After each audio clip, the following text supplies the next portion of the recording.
Non, je ne me souviens plus du nom du bal perdu. Ce dont je me souviens, c'est de ces amoureux qui ne regardaient rien autour d'eux. Festival d'Avignon, 70e édition. Merci Marie-Viale d'être avec nous. La règle du jeu, mot à mot. Donc les deux premiers mots que je vous soumets sont bobo et bobelé. Bobo et Boubelé sont nos deux petites chouettes qui ont 8 semaines et avec qui qu'on a appris à faire voler. Et dans le spectacle, j'envoie la chouette à Pascal qui me la renvoie. Et c'est nos... Voilà, c'était Pascal quand il a voulu créer La Rive dans le Noir.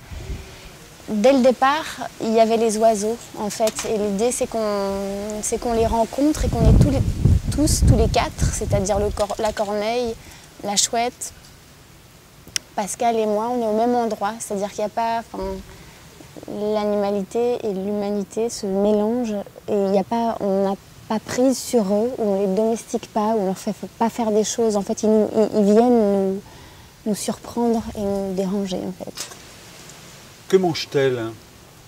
Les petites chouettes, elles mangent des morceaux de poussins d'un jour que Tristan Plot, l'oiseleur génial avec qui on travaille, prépare tous les jours et on leur donne des petits morceaux de poussins. Que mange-t-elle symboliquement? Nous. Je veux dire, en fait, toute la pièce, c'est comment les oiseaux dévorent les hommes, la nature nous dévore, comment on fait corps avec la nature, avec l'univers. Voilà. Je rebondis sur faire corps. Faire corps avec Pascal Quignard, qu'est-ce que ça veut dire? Comment est-ce que cette dialectique se met en place? Là, c'est nouveau parce que c'est la 4e pièce que je crée. Voilà. Et en fait, d'habitude, je fais corps avec son écriture et avec son langage. Et puis là, on est ensemble et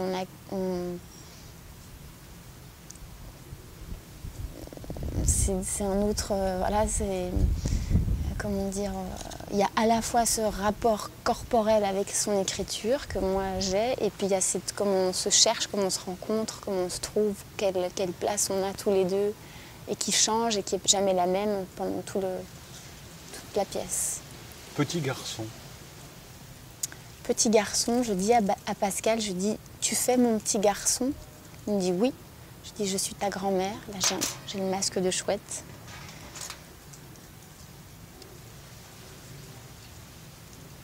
J'ai 3 mots à vous soumettre. Le premier, c'est rauque. Le deuxième, c'est cri. Et le troisième, c'est entame. Quand on entre dans la pièce, en tout cas dans ce que vous proposez, la comédienne que vous êtes est en cri. Oui. Oui. Et ça, c'est Pascal qui m'a offert cette possibilité. Et c'était assez merveilleux. Parce que dans l'écriture, il a laissé comme un espace où c'était le concert des animaux de jadis. Il appelait ça le concert des animaux de jadis. Et moi, j'ai écouté des chants d'oiseaux, des chants comme ça, une anthologie des voix humaines. Et j'ai composé un petit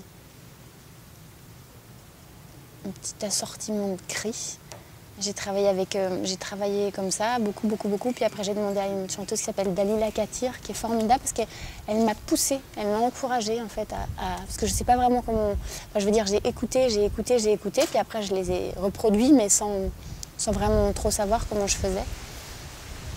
Et c'était merveilleux de travailler avec elle, de se lancer, en fait, d'oser comme ça, rentrer à l'intérieur de soi et de produire ses sons sans plus de sens que ça, en fait.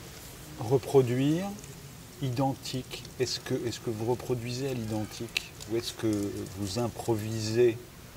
Non, du tout. Alors en fait, je suis partie de choses que j'entendais, de cris, etc. Puis après, je les ai fait miens. Et maintenant, je ne sais pas vraiment comment ils sortent et ce qui se passe. Après, là je fais... La trame des cris est toujours la même et elle sort différemment. Mais Voilà. Mais il y a de la mémoire. Oui. Mais d'ailleurs, c'était drôle parce que hier, en fait, sur le coup, j'étais partie, je savais plus du tout où j'étais. Je me suis dit, mince. Et puis, du coup, c'est revenu. Arrêt. Comment fait-on pour s'arrêter quand on est dans cette sortie-là? Comment sait-on que c'est fini ce moment-là, qui n'est pas un moment de mots, qui n'est pas un moment de verbe, donc qui n'est pas un moment de texte? C'est le sanglot qui arrête. Et quand est-ce qu'on pleure? Vous savez que... Ben, en fait, c'est très étrange. Parce que le sanglot, il vient à un moment donné. Et en fait, je le fais. Et en fait, de le faire physiologiquement, ça l'emmène. Ça vraiment emmène des larmes. Ça devient un vrai sanglot. Ça, c'est bizarre. Extrait.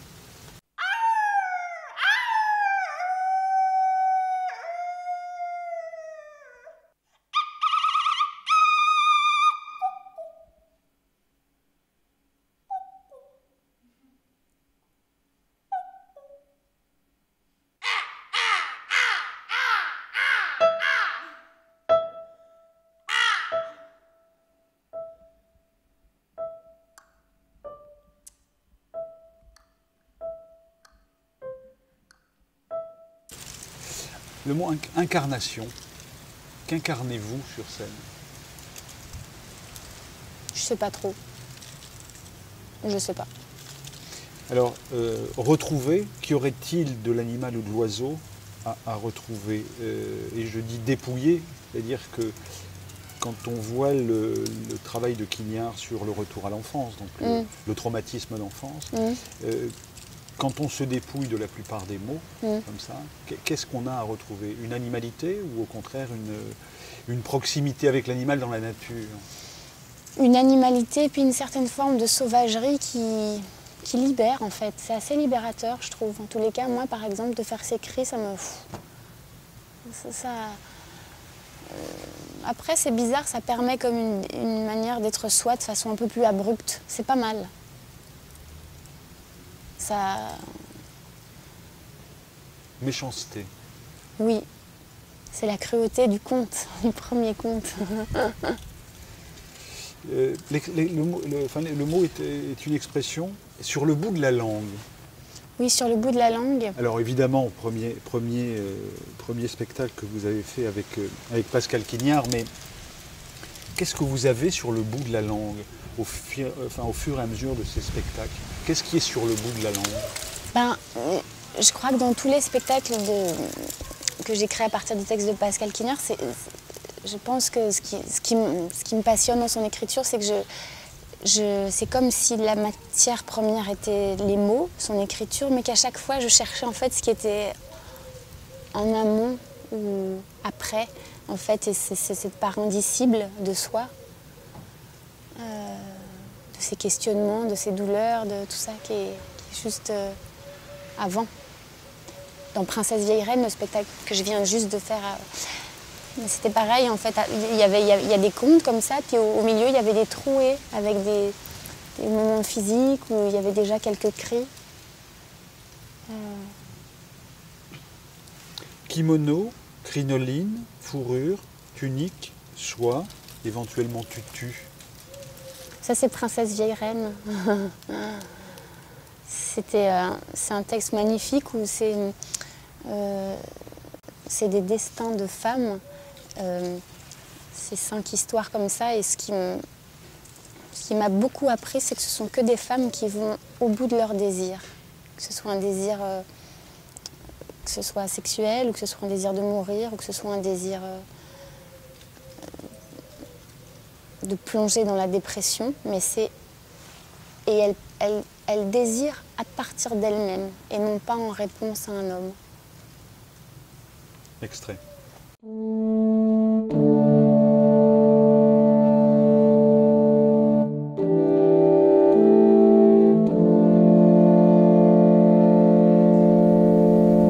entrons par une porte étrange dans ce monde.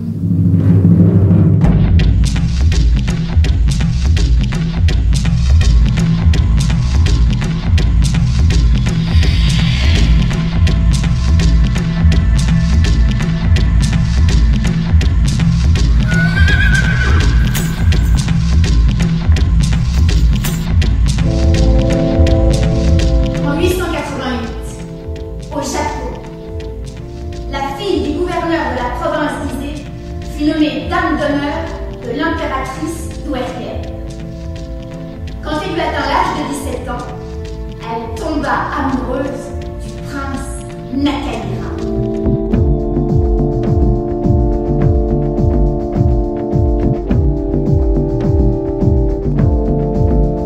Mon royaume est détruit. Ma mère est morte. Mon père et mes frères ont été assassinés. Je suis violée chaque nuit par votre époux. Tuez-moi, vous me rendrez heureuse.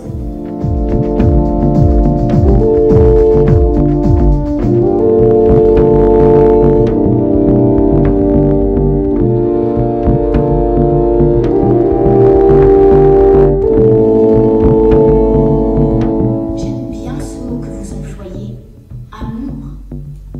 Il s'agit en effet d'amour, oui, parfaitement. L'amour est le nom qu'il faut.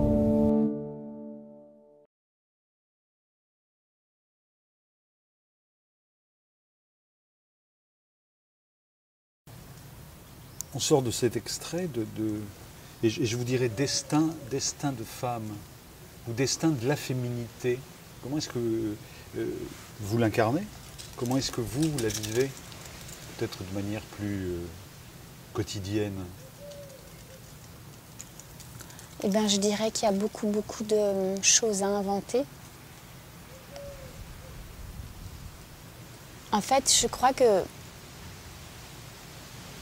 il y a quelque chose qui m'apaise beaucoup depuis que j'ai travaillé Princesse Vieille Reine, c'est que je me dis qu'en fait, si on pense les relations entre les hommes et les femmes comme des oiseaux parfaitement étrangers les uns aux autres et qui ne se comprennent pas du tout et qui n'ont même pas du tout les mêmes façons d'appréhender la vie, le monde, eh bien c'est plus facile de partir de là parce qu'il y a plus de possibles en fait. Plutôt de se dire que alors on est pareil et tout doit être partagé, égal, etc. Ce qui est parfaitement impossible. Je me dis que si on part de ce postulat-là, alors on peut réinventer ou inventer une manière d'être ensemble qui soit plus riche. Il n'y a pas de rapport sexuel, Jacques Lacan, par exemple, pour faire écho à ce que vous venez de dire. Le mot suivant, c'est sensualité. Oui. Comment? Je trouve que vraiment ça c'est très présent dans tous les textes de Pascal Quignard, je trouve. En fait, le désir, la sexualité prend beaucoup de place, mais de façon très... ce que je trouve rare, c'est qu'en fait, c'est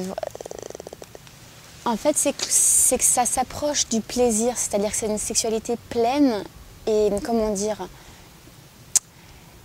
c'est pas je sais pas m'exprimer, c'est-à-dire que c'est, par exemple, je manque de mots. Par exemple, dans Princesse Vieille Reine, cette histoire entre Émène et Guinard, ce qui est beau, c'est que la sexualité, elle amène vraiment au plaisir et c'est pas morbide, il n'y a pas de destruction. C'est est-ce que le plaisir plein comme ça peut être vécu, soutenu, assumé. Ça, je trouve ça fort. Le mot suivant, c'était en-amour, toujours Lacan. Cette chose qui fait que derrière l'amour, il y a la haine ou vice-versa. Mm. Il y a aussi du vent, il y a aussi des petits animaux comme ça. Mais en-amour. Je ne sais pas quoi vous dire. C'est humain, simplement, peut-être.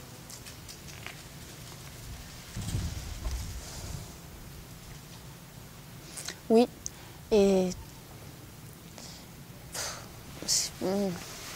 Naïveté. Ça, c'est le... Oui, juste. C'est vrai que... J'allais vous dire, pour l'autre question, que c'est apaisant de travailler avec des animaux. Un rapport à ça. Voilà. Et pour la naïveté, eh bien, en fait, je suis allée vraiment de façon très naïve rencontrer Pascal Quignard. Avec vraiment... Je lui ai écrit aux éditions Gallimard en lui disant juste que je voulais jouer le nom sur le bout de la langue. Et parfois, ça a du bon. Il a répondu. Il m'a répondu très gentiment. Et j'ai travaillé dans une salle de répétition. Voilà, je lui ai demandé de venir voir, il est venu. Choix entre mise en scène et interprétation. Pas de choix. Tout. Tout. Bon, tout de suite, non, pas tout de suite, tout. Bondy, Françon. Oui. C'est Engel. Engel, c'est des metteurs en scène avec qui j'ai eu beaucoup de plaisir à travailler, vraiment. Là, je viens de travailler avec Jean-François Sivadier aussi. Et en fait, c'est drôle, justement, parce que depuis que je fais de la mise en scène, j'ai encore plus de plaisir à être dirigée. Parce que du coup, je me laisse faire et je sais pas, j'apprends comme ça. J'apprends, je regarde comment ils travaillent, et puis j'ai vraiment je cherche plus à, je contrôle beaucoup moins. Le noir. Je reviens à la boîte noire. Oui. Quel usage du noir? Oh, c'est la nuit.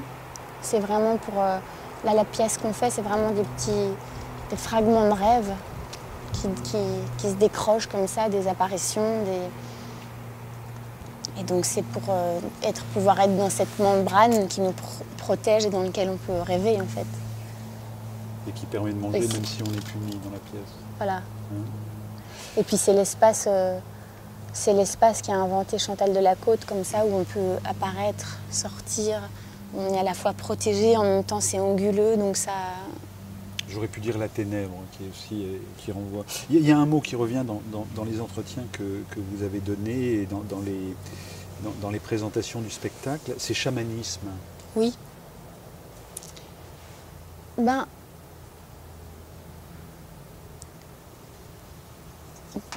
Pascal Quignard, comment dire, c'est aussi par rapport à les images qui sont dans les images là, de la grotte de Chauvet et de l'homme corbeau de Lascaux. Il est passionné par la préhistoire. Il est passionné par la préhistoire. Et voilà, on est aussi comme deux chamans dans notre grotte, à faire revenir les choses, à être possédés, à chercher, à essayer de trouver... non pas un sens, mais à vivre à la vie, mais à vivre pleinement. Ailleurs, est-ce que vous avez eu ce genre d'expérience mystique ailleurs, autrement que sur scène? Non, mais je pense que... oui, enfin, je veux dire, quand on est très sensible comme ça à ce qui se passe, même quand on regarde quelqu'un ou quand on l'écoute et qu'on déplace notre curseur, c'est-à-dire qu'on regarde pas, enfin plutôt qu'on n'entend pas que ce qui est dit, mais qu'on regarde le corps ou qu'on regarde les mouvements ou qu'on regarde des choses, on perçoit beaucoup plus de choses en fait. Non, mais vous voyez ce que je veux dire. Je sais pas. Peut-être un mot magnifique, c'est l'autre. L'autre. Oiseau ou humain. Non, l'autre me fait penser... Enfin, ce que j'apprécie beaucoup dans le travail avec Pascal Quignard, c'est qu'on est à la fois ensemble, vraiment, quand on a construit notre rive dans le noir, on fabrique lentement, on respecte, etc. Et en même temps, il y a quelque chose qui est impartageable. C'est-à-dire, Pascal, il écrit, je n'ai aucune idée de ce qu'il va écrire. Moi, je travaille et on est et ensemble et bien chacun dans nos espaces. J'ai un dernier mot, ou enfin un ou deux derniers mots. Violoncelle. Violoncelle, c'est... J'allais dire c'est mon premier ami, parce que dans le nom sur le bout de la langue, j'apparaissais comme ça dans le noir, nu derrière mon violoncelle. Et en fait, je crois que j'ai tout simplement eu l'idée de prendre mon violoncelle parce que je voulais pas être toute seule sur scène. Ou toute nue. Ou toute nue. Oui. Ça revient au même. Je reviens à ma première question. Quel est le mot manquant qu'on a sur le bout de la langue, mais qui ne vient pas par définition, parce qu'il est sur le bout de la langue? Quel est le mot qui manque? Et quel est le mot qui vous manque aujourd'hui? Ou le cri? te dirai pas. Merci.